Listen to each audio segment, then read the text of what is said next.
You got to believe in yourself, work hard, telling yourself the truth, believe in yourself a little bit more, work hard, telling yourself the truth, believe in yourself a little bit more, and, you know, always know that the best is yet to come as long as you don't quit. I agree.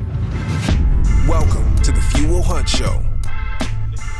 What's going on, Eagles? This is the Fuel Hunt Show. I'm Joey. I'm here with Drew, my cousin and co-founder, and today we have the Fuel Hunt Show about the Fuel Hunt Show. Yes, sir. Am I bending your brain on that? No. I get it. And I'm happy to be here, cuz. I'm so excited to just get into this. I was remiss. I didn't even ask how you're doing. I forgive you. So I think I hit you with the idea of doing the show yesterday. And it was intentional because I wanted to do a show about the making of the show to this point. So we're about 20 episodes in, and we have a pretty remarkable achievement being only 20 episodes in, and that we're in the top 25% of all podcasts. Yeah. Now that's like a few million podcasts. Yeah. Right? And we're in the top 25%. Now 25% of a few million, 3 million, still, it's a lot of podcasts. However, within 20 shows, we were able to break through. Yes. And I've been mentioning that statistic a bit and that achievement, and I've been met with some commentary about it. Oh, let's hear it. Haters. No, not necessarily haters, but rationalization. Like, hey, well, that makes sense because, you know, you already have a strong community, or you articulate things well, or you and Drew are family and have good energy, or there's like a lot of rationalizing as to why we've been able to do it. And I thought that it was prudent of us to talk about the fact that this has not been easy. It's something that we had to be convinced to do, convince us. We still don't know what we're doing. Yeah. Like, all of the things. This is a show about documenting what it takes to make the show. Yeah. And that is one of the reasons why I hit you with it like last minute and said, hey, let's do this, because I didn't want to really prepare for it, to be honest. Yeah. I just wanted to discuss what the experience has been like. Greatness comes from spontaneity sometimes, I will say. Yep. To that point, though, of being in the top 25% of all podcasts, not to squander our achievement. However, I heard somewhere or read somewhere before, if you record a certain amount of podcasts and just literally do the work, put in the reps and upload them, I don't know what the threshold is, but you're in a certain percentage just by doing, like, a lot of people get one podcast in and then they never do any more. How many people do you know like that? Not just in podcasting, but in life, many, right? None of the few, but many. So not the few, but many, yes. So that's actually how it's measured. I'm not going to get into all like the details or whatever, but you're correct. Like, just the fact that you've recorded and released a certain number puts you in X percentage.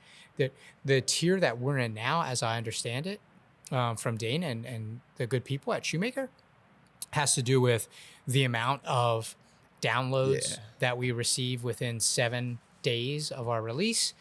Also the total number of downloads that we have, thousands at this point. So that's what puts us in that tier. Correct. But I really wanted to step back from that tier and say, like, look, not like it's been a struggle, but kind of. Yeah. Like, this is not comfortable for us. No. And I wanted to tell that side of the story. And the idea was really born from, like I said, some of the conversations I had, and they're rationalizing, but then also the fact that there were many Rise Eagles, so community members that are in Fuel Hunt Rise, that have been booking coaching calls with me and with you to talk about starting their own podcast. Oh yeah. I haven't gotten any of the podcast ones, but would you like me to elaborate on the story of, or are you going to tell the story? No, tell the story, bro. So tell the story. Up until this point, or recently, Joey and I have been behind the scenes of Fuel Hunt because it's never been about us. It's always been about the community and our people. So when we started, the idea of a lot of other entrepreneurs and brands we saw out there flexing on the gram, saying, "Oh, look at my warehouse, look at this, and look at all this hard work we're doing," and not actually being about the work, was one thing we never wanted to do. It repulsed me, if I'm being completely honest. Yeah, and it still is very uncomfortable for us to do things like this. But when we did get on board with our mentor, partner, and friend Bedros Koulian, for anyone who doesn't know, great entrepreneur, great coach, and great thought leader of our generation, I'll say. He said you have to get out there and tell your story because people want to connect and know who they're buying from. Like I always say, when you make a purchase from Fuel Hunt, you're making a purchase on values, right? Freedom, hard work, and service to others. Identity. Correct. So they want to know who's behind the clothing that they're wearing to even make them more proud than they already are wearing this is a dope shirt and the message and that's on it. Knowing they're supporting fellow hardworking Americans and good people and a family-owned business is even more important to them. Yeah, absolutely. Yeah, we had to be coerced, man. Like, I am very much a work in silence, success makes noise type of dude. That was our OG shirt, our second shirt. Yep. So I enjoy working in the silence and working in the darkness, and I get the most fulfillment from our success when I see somebody else celebrating their achievement that we played a small part in. Yeah. Because of our community, our gear, or our service to them, So for me, I'm like, this ain't about me. Yeah. But the thing is, it's not about you until it is, right? Like until you reach that precipice, which we were far past it, and B had to shake us and wake us up. Is not about you till it is, till exactly what you described. Correct. When the community members or the people that you're adding value to need to understand that there's nothing special about you. Yeah. Right? Literally, you're a regular dude and there's nothing special about you. And you were able to do this so that you can show them who you are and that they could do it too. Yeah. Yeah.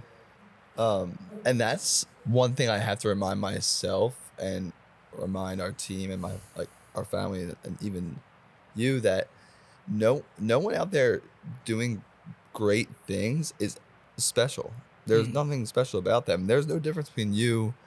Maybe Elon Musk, we'll say, maybe like someone like that, but even though this is the thing, like people have talent, but talent doesn't get the job done. Exactly. And nothing is inherently different about them or the people living the life that you want to live. And you and the life you're living currently. They just chose to do the hard work it took to get there that you aren't doing yet. Pop quiz for you. Yeah, I'm nervous for this because the saddest thing in life is wasted talent. Name that movie. Saddest thing in life is wasted talent. It's one of my favorite movie quotes, and we talked about the movie earlier here at HQ. Oh, is it a Bronx Tale? I never saw it. Now you're going to put me on blast because now we just told everyone that I never saw the Bronx Tale. But there's already a number of movies I haven't seen. If you're going to start with the Bronx Tale. Start with the Bronx Tale. Wasn't there another movie we talked about that I have to watch? Probably a few. Yeah. Last Samurai. I never saw that. No. Yeah, there's probably a few. Start with the Bronx Tale. The Last Samurai has samurais in it because I'm reading Musashi right now. Oh, are you really? Book of Five Rings? No, it's a book that says Musashi on it. So I don't know if it's about it. The story's kind of wild. Yeah, it's a collection, yeah. But I did see that the Book of Five Rings is it does. So when I was in Japan, this is probably 10 years ago, I was able to visit the blacksmith that made the swords used in Last Samurai, and that smith is like the last standing family in Japan. Crazy. Yeah, you're talking about hundreds of years of making katana and tantos and all that stuff. But anyway, that was the pop quiz. I agree with you. Just to reinforce your point, right? We don't know what we're doing. Yeah. like we've got some stuff figured out. Yeah. Right. And we can help people time collapse and share our gifts. Yeah. Right. And our growth with them to help them on their journeys. But on a daily basis, we're still figuring it out. Like there's nothing different about us. Do we each have talents that we brought to the table that we worked hard to hone over the years before Fuel Hunt and during Fuel Hunt? Yes. But like we are not perfect. Right. We don't have it all figured out. But there's one thing that we have figured out. There's one thing we figured out. I wonder if we have the same thing in mind. There's one thing that we have figured out, and it's hard work works. Plain and simple. I have to elaborate on that. There is one word that you instilled in me back in the day, because I always worked hard, right? But Yeah. do you know what the word is? Intention. Yes, and working. And that's where people miss, right? People that want to be entrepreneurs, want to start podcasts, want to be the next great thing on social media or next great business. They love the idea or the thought of being that person, but they lack the intention in their actions and what they're doing to get there. Yep. And if you, and this is a secret, we're giving away secrets. When you say intention, you mean, for me, intention means something very specific, right? It's a why that's rooted in the service of others. That's kind of that's very the way succinct. I look at it. That's a very succinct way of saying it. But when I look at any action, especially an action I'm doing for our community, our customers, or our team, or just anything, right? Why, or thinking about the outcome I want to happen from doing so. Yeah. Okay. Yeah. I like that. So thinking with the outcome in mind before doing anything. Yeah. I like that. What I can think of like one other impediment, one other story I told myself that prevented us from starting the show sooner. So you see where I'm going with that? Like I could have been a better advocate. I could have a better leader. I could have come to you and been like, hey, Drew, we should start this show because of X, Y, or Z. It's our duty. It's important. You know, the community needs it. They deserve it, you know, but I didn't because I was telling myself some stories. Yeah. I can think of one of them. Do you have any other reasons why you didn't come to me and say like, hey, look, we need to do this sooner? No, it was really just rooted in imposter syndrome, really, because I always think, even to this day, you know, like all the great things I have to be reminded of all the great things we've done, lives we've changed, businesses we've built, that we're actually making an impact. So I, at no point in my journey, felt as though I was in a place to share stories or knowledge, right? I was always thinking that I'm not good enough. And that's something, and this goes back to the post that I posted on Instagram the other day that said, like, basically, newsflash, you're still not good enough. And a lot of people got offended by it. But I think if everyone took the time to remind themselves of that, the world would be a much better place. Yeah. I'm with you on the imposter syndrome. For me, it's rooted in, like, I think it's every high achiever feels that way because it's never good enough. Like for me, I'm always, as I've said before, looking for the next mountain. And I really don't, and I realize that this isn't smart or healthy sometimes. I don't really celebrate wins. Like I'm always looking outward at a 10-year vision, you know, and we could have crushed our 3-year vision, but I'm still focused on the 10-year vision, like looking outwards. And so I understand what you're saying there. The reality of it is, you know, we've learned a lot through our successes and our failures up until this point, almost 7 years in. Or over 7 years maybe at this point. And I see it as our duty to share that knowledge. And we're not coming from a place of we're perfect, we figured it all out. I said that in the beginning of the show, like we're figuring this out as we go. But we have learned a lot that can help people, and it's our duty to share that. I agree. You know, who would we be if we just held on to all those gifts of growth? And this is also not just to share, but just to connect and help our community members grow in their own lives. You know what I mean? Oh, yeah, of course.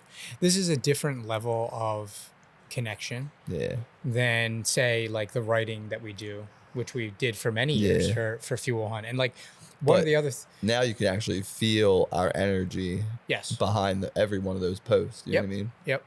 There's a face to the energy. Yeah. You know, more faces to the few. Yep. You know what I mean? One aside from imposter syndrome, which everybody has, and that you know, trapped story that's in your nervous system rattling around that keeps you from doing things. Like we all have that. Yeah, we all have it, right?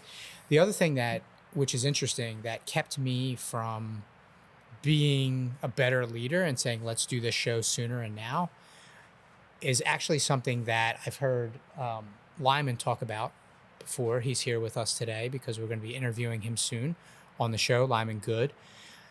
And he's in an entrepreneur group. And one of his members in the group mentioned something to him about how, you know, good is really the enemy of great. And I know, you know, there's a book and all that stuff, but he said that sometimes it's what we're good at that actually keeps us from becoming great. And that was definitely in play for me when it comes to this show, because Lyman said that.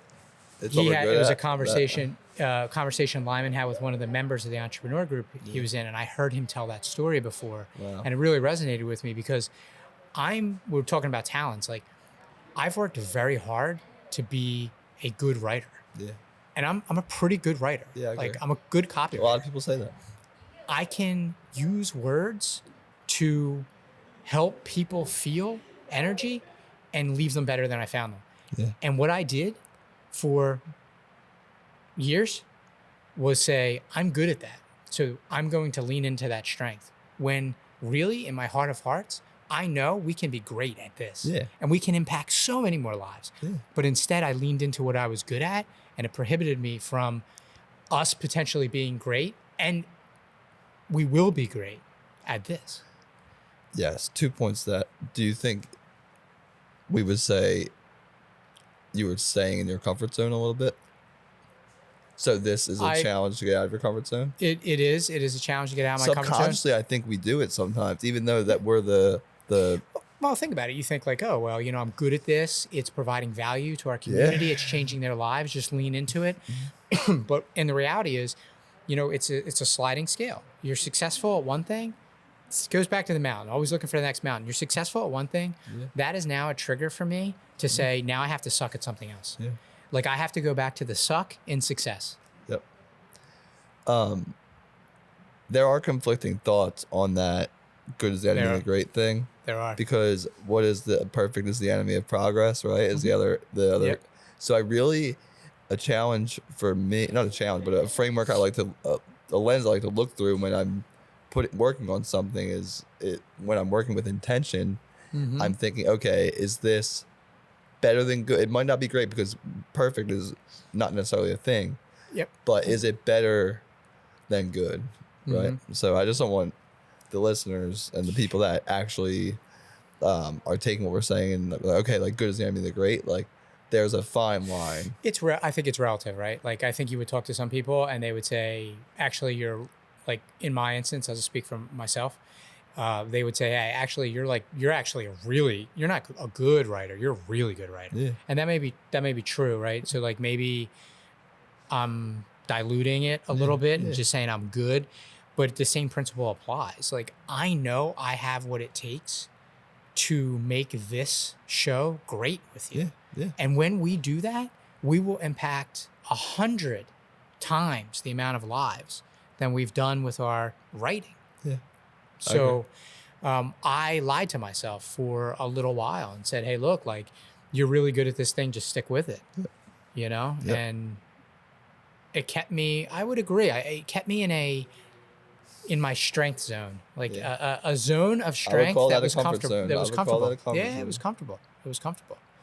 You know, it was comfortable to a certain degree. And now, if you rewind, you're talking about perfect and how it doesn't exist. Go back to the first couple episodes of the show. You could feel our intention and our energy, but we've grown in 19, 20 episodes. Like, we've grown. And that just goes to show that hard work works. Yeah. You know, we've said, we've watched as painful, it was, dude, I ain't gonna lie. It was painful for me to watch like the first couple of episodes just because of all of the filler words and everything. And the only reason that I was, my speaking or my communication wasn't as polished as it should be is because I was so like, I was in my own head with, I need to provide so much. I need to be basically like a philosopher right now. I have to provide so much value. Like I value our community members' time so much. I was like, I need to provide so much value within 60 seconds that they're blown away. Yeah. The reality of it is they want, our community members want to know us. Yeah. And they want to know us authentically. Exactly. And I think that that's one of the biggest breakthroughs that I've had. And I tell that to the Rise Eagles that jump on the phone with me because dude, I just had a call on Friday with someone and they were like, you know, I've got a face for radio. You know, you ever hear that? Yeah.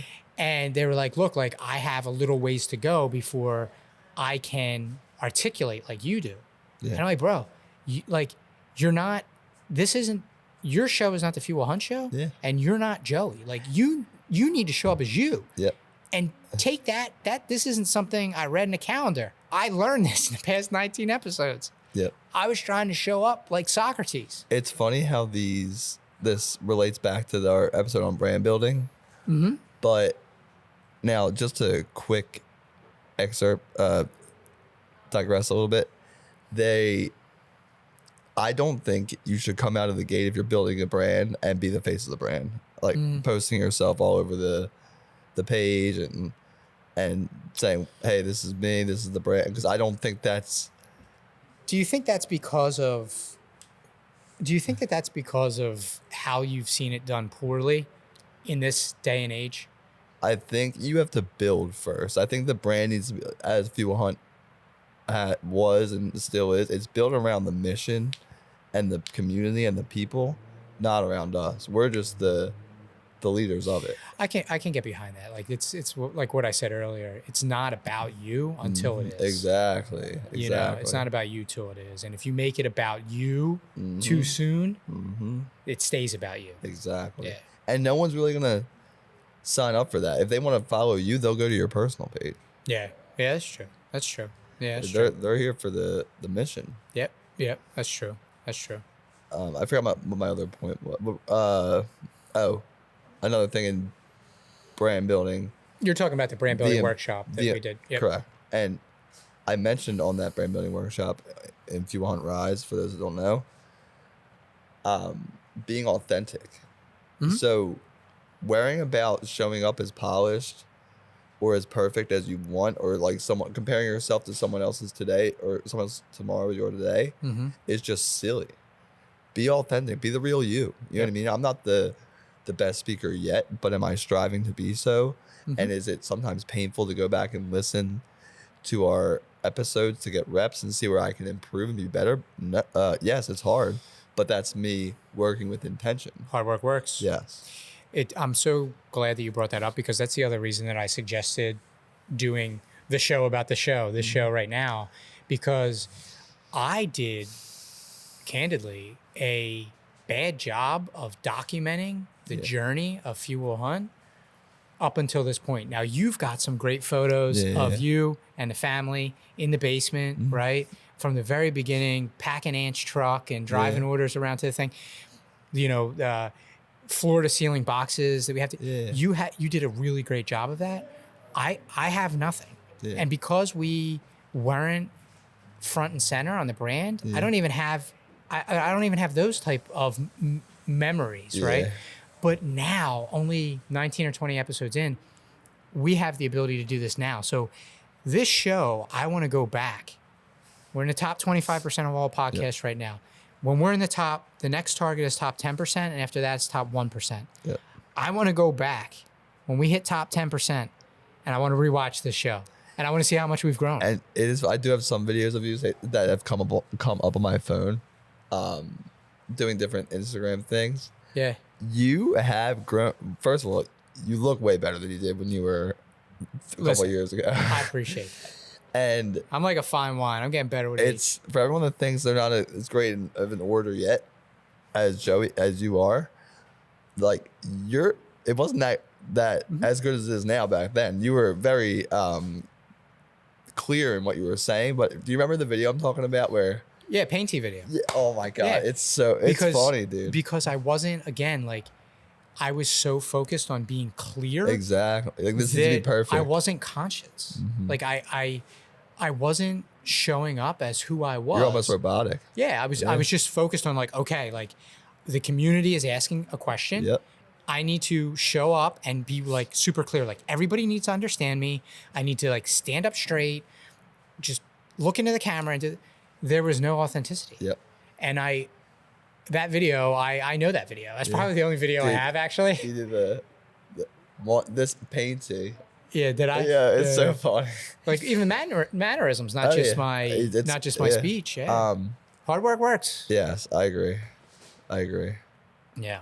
But I'm very excited to look back on this episode. I know we kind of did it off the cuff and there were some gems in here for the community, but I'm very excited to look back on it when we're in the top 10% and then when we're in the top 1% to look back and say, we documented the journey and not just for ourselves, but for everybody else too. Yeah. And we were more transparent. We've been talking a lot about that, like transparency on the journey, how dark it can get sometimes, how there's peaks of light, but there's a lot of caves, dark, deep, moldy caves. Yeah. And this episode, we're not getting into any of our horror stories or war stories, but it is a way for us to document our growth. Yeah. You know, definitely go back to the first episode. Like, I know it wasn't terrible, but it certainly wasn't what it is now. Yeah. And I'm proud of us for the growth, and I'm grateful to Bedros for giving us the butt kick to do it, you know? So, I agree. Yeah. Any closing thoughts about the show? One thing I will do is just give a shout out to Dane and Adon and Morgan and the whole crew over at Shoemaker. We are in a position, it's not a comfortable position, but we are in a position where we could make an investment to bring a very talented crew in to help us produce, edit, and publish this show. Yep. That doesn't mean that that's what you need. If you are looking to start your own show, start now.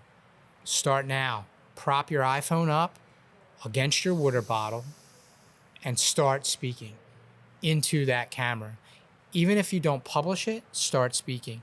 Speak to your person. We talk a lot about who your person is when it comes to building your brand or business. Speak to your person and tell them what they need to hear and practice and try and get started. Don't wait and say, well, I don't have the camera I want. I don't have the crew I want. I don't have the support I need. Yep. Just start. Yep. But shout out, extreme gratitude to the gang over at Shoemaker for helping us with this. Yeah. I agree. Love you, Dan. All right. So, yes. Anything else? Any other closing thoughts? No? No. Okay. No. All right. If you enjoyed this show, you inspired me when you took the reins. I feel like now I got to do that because if I don't, I might get put back on the chopping block, lose my job. I think we do a couple episodes a sesh where I impart your wisdom on me? Or I take the reins. Oh, okay, I got you. I feel comfortable in the driver's seat. That's good. Yeah. That's good. Was it always that way? No. Episode 1, was it that way? No. Okay. But you have to believe in yourself first. And I posted that on my personal page, but you have to believe in yourself first before anyone else will. Yes, that's true. That's true. And we've talked about hard work, and I'm a big, the cycle, the beautiful cycle of self-belief and hard work. Mm-hmm. So I agree with you. You got to believe in yourself, work hard, telling yourself the truth, believe in yourself a little bit more, work hard, telling yourself the truth, believe in yourself a little bit more, and always know that the best is yet to come as long as you don't quit. I agree. Yeah.